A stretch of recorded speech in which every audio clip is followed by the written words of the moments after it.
चीलिहार में मंशियात जो कुदो कारोबार बंद न थी सघियो, वे तरदीदा दिलेरी सां थियण लॻो, जंहिंमें स्कूली ॿार बि बची न सघिया।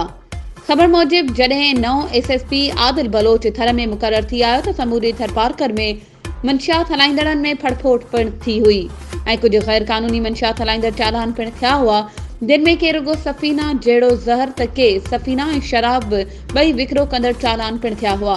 जिन में चीलिहार जो महराज गोरो पिणु शामिल आहे।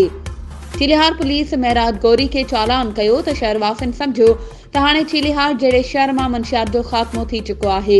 ऐं केतिराई ख़ानदान हिन ज़हर जे अज़ाब मां उजड़ण खां बची वेंदा ऐं माण्हू एसएसपी जे हिन क़दम खे साराहण लॻा। पर माण्हुनि जी उमीदनि ते उन वक़्तु पाणी फिरी वियो जॾहिं वरी भीरो लाल मेघवाड़ उर्फ फ़कीर चीलहारियो दीदा दिलेरी सां मिनी गुथो हलाइण लॻो ऐं ज़रियनि वटां ॼाण मिली आहे त कुझु ॾींहंनि खां सफ़ीना जो डीलर पिणु हिन खे मुक़ररु कयो वियो आहे, जेको हर मंशियात सरेआम विकिणी रहियो आहे।